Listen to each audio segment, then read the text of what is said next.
ಈಗ ವಿಷ್ಣು ಸಹಸ್ರನಾಮದ 15ನೇ ಶ್ಲೋಕ ರೋಹಿಣಿ ನಕ್ಷತ್ರದ 3ನೇ ಪಾದದವರಿಗೆ ಏನೆಲ್ಲ ಒಳಿತನ್ನ ಮಾಡುತ್ತೆ ಅಂತ ತಿಳಿಸ್ಕೊಡೋ ಸಮಯ. ಖಂಡಿತಮ್ಮ. ನೋಡಿ ವೀಕ್ಷಕರೇ, ಇವತ್ತು ಕೀರ್ತಿ ನಾರಾಯಣ ಅಂತ ಸ್ಮರಣೆ ಮಾಡ್ಕೊಂಡ್ವಿ, ಹೌದಾ?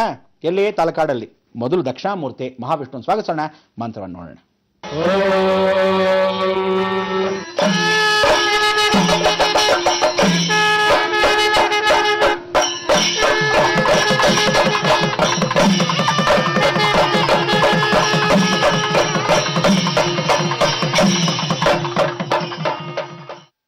ವೀಕ್ಷಕರೇ, ಇವರಿಗೆ ಏನೇ ಹೇಳ್ತಾರೆ, ಪ್ರತಿಯೊಬ್ಬನಿಗೂ ಲೋಕಾರೂಢಿಯಾಗಿ ಪ್ರತಿಯೊಬ್ಬ ಮನುಷ್ಯನಿಗೆ ಲೋಕಜ್ಞಾನ ಬಹಳ ಚೆನ್ನಾಗಿದೆಯಪ್ಪ ಅಂತಾರೆ.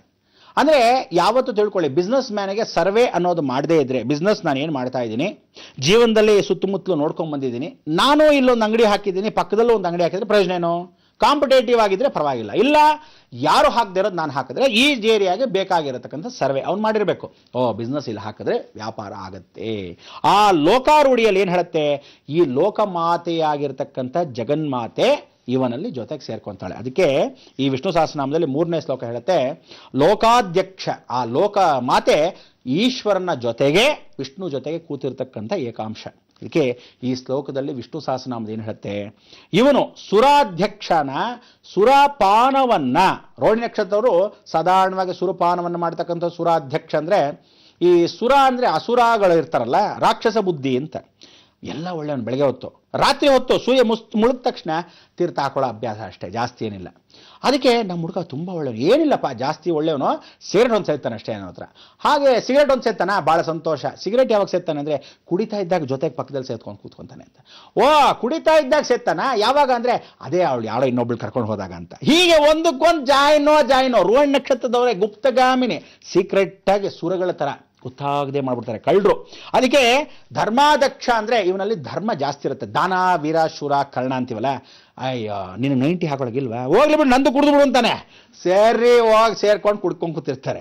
ಅಂದರೆ ಹುಡುಗಿರಾದ್ರೆ ಏನು ಮಾಡ್ತಾರೆ, ಕೆಟ್ಟ ಅಭ್ಯಾಸ ಕಲ್ತ್ಕೊಂತಾರಂತೆ. ನೀನು ಹಾಳು ಮಾಡಿದ್ಯಲ್ಲ ಮನೆ, ನಾನು ಹೇಳ್ಕೊಡ್ತೀನಿ ಕಣೆ, ನಿಂಗೆ ಗೊತ್ತಿಲ್ಲ, ನಿಮ್ಮ ಅತ್ತೆಗೆ ಹಿಂಗೆ ಮಾಡೆ ಅಂತ ಹೇಳ್ಕೊಡೋ ಬುದ್ಧಿ. ಆ ದುರ್ಬುದ್ಧಿ ಅನ್ನೋದು ಹುಡುಗಿರಾದರೆ ರೋಹಿಣಿ ನಕ್ಷತ್ರ 3ನೇ ಪಾದ ಇದೇ ಕೆಲಸ, ಇನ್ನೇನೂ ಇಲ್ಲ. ಸೀರೆ, ಪಕ್ಕದ ಮನೆ ಸೀರೆಗಿಂತ ನನ್ನ ಮನೆ ಸೀರೆ. ರಾತ್ರಿ ಹಠ ಬೇರೆ. ಅದಕ್ಕೇನು ಮಾಡ್ತಾರೆ, ಅವರು ಹಠ ಮಾಡಿ ನಾಳೆ ಬರೋವರೆಗೂ ಗಂಡನ್ ಬಿಡಲ್ಲ, ಅವನು ತಿಥಿ ಮಾಡಿರೋವರೆಗೂ ಬಿಡಲ್ಲ, ಆ ಥರ ಆಗ್ಬಿಡುತ್ತೆ. ಇದಕ್ಕೆ ರೋಹಿಣಿ ನಕ್ಷತ್ರ ಈ ಪಾದದವರು ವಿಶೇಷತೆ. ಅದೇ ಚತುರಾತ್ಮ ಅಂದರೆ ಭಾಳ ಫಾಸ್ಟ್ ಕೆಲಸ ಎಲ್ಲ ಬೇಗ ಮುಗಿಸ್ಬಿಡೋಣ, ಮುಗಿಸ್ಬಿಡೋಣ ಅಂದರೆ ಎಲ್ಲ ಮಾಡಿಟ್ಟು ಕೂತ್ಕೊತಾರೆ. ಇವ್ರಿಗೆ ಸೋಂಬೇರಿಗಳು. ಮಾಡಿದ್ರೆ ಮಾಡ್ತಾನೇ ಇರ್ತಾರೆ, ಇಲ್ಲದೆ ಇದ್ರೆ ಹೇಳ್ರಿ ಅಡುಗೆ ಮಾಡ್ರಿ, ಅಯ್ಯೋ ಹೋಗಿಮ್ಮ ಬಲಿ ಬೇಜಾರಾಗತ್ತೆ. ಏನು ನಿನ್ಗೆ ಬೇಜಾರಾದರೆ ಅಡುಗೆ ಮಾಡೋದು ಬಿಡ್ವಾ, ನೀನು ತಿಂತೇ ಇಲ್ವಾ, ಗಂಡನಿಗೆ ಮಕ್ಕಳಿಗೆ ಮಾಡಬೇಕು, ಎದಾಳ ಮೇಲಕ್ಕೆ ಕರ್ತವ್ಯಂ ದೈವಮಾನ್ವಿಕ. ಆ ರೋಹಿಣಿ ನಕ್ಷತ್ರನ ಇದೊಂದು ಚತುರಾತ್ಮ ಅಂತಕ್ಕಂಥದ್ದು. ಒಳ್ಳೆ ಆತ್ಮಗಳಿರುತ್ತೆ, ಒಳ್ಳೆಯದು, ದಾನ ಆತ್ಮ ಇರುತ್ತೆ, ಕೊಡೋದು ಬುದ್ಧಿ ಎಲ್ಲ ಒಳ್ಳೆಯದು. ಆದರೆ ಕೆಟ್ಟು ಗುಣಗಳು ಜಾಸ್ತಿ ಇರುತ್ತಲ್ಲ, ಏನು ಮಾಡೋದು, ಸರಿಪಡಿಸೋಕ್ಕೆ ಈ ವಿಷ್ಣು ಸಹಸ್ರನಾಮ. ಮೊದಲು ವಿಷ್ಣು ಸಹಸ್ರನಾಮನ್ನು ನೋಡ್ಕೊಂಬಂದ್ಬೇಡ, ಕೇಳ್ಕೊಂಬರೋಣ, ಆದಮೇಲೆ ನೀವು ಹೇಳಬೇಕು, ನಾನು ಹೇಳ್ಕೊಂಡು ಕೂತ್ಕೊಳ್ಳೋಲ್ಲ. ಹೇಳ್ಕೊಳ್ಳಿ ಮನಿ ನೋಡೋಣ.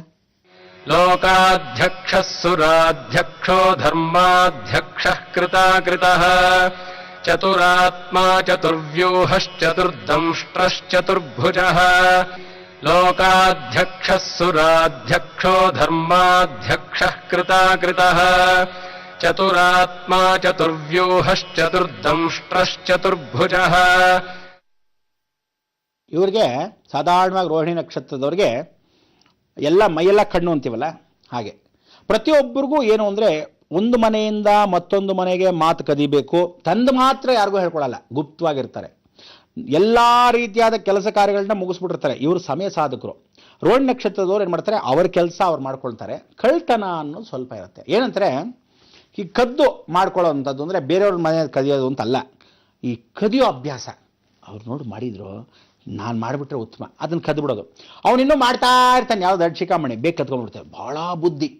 ಇವಾಗ ಯಾರೋ ಫಾರ್ ಎಕ್ಸಾಂಪಲ್ ಒಂದು ಡೈರೆಕ್ಟರ್ ಇರ್ತಾನೆ ಅಂತ ಇಟ್ಕೊಳ್ಳಿ, ಕತೆ ಬರಿತಾ ಇದ್ದಾನೆ, ನೋಡೋ ಹಿಂಗೆ ಕತೆ ಏನಂತೀಯೋ ಅಂತಾರೆ. ಹೌದಾ, ಭಾಳ ಸಂತೋಷ, ಚೆನ್ನಾಗಿದೆ, ಸೂಪರ್ ಕಣ ಅಂತಾನೆ. ಇವ್ನು ಮಾಡಿ ಬಿಸಾಕ್ಬಿಟ್ಟಿರ್ತಾನೆ ಪಿಕ್ಚರ್ನ. ಹಾಗೆ ಅವನು ಅದೋ ಚಂಬೋ ಶಂಕರ, ನಾನು ಮಾಡಿದ್ದೆ ಕತೆ, ಯಾರಿಗೆ ಹೇಳಿದ್ದೆ ಅಂತ ಗೊತ್ತಾಗಿಲ್ಲ ಅಂತಿರ್ತಾರೆ. ಆ ಥರ ರೋಹಿಣಿ ನಕ್ಷತ್ರದವ್ರಿಗೆ ಚತುರಾತ್ಮ ಚತುರ್ಬುದ್ಧಿ.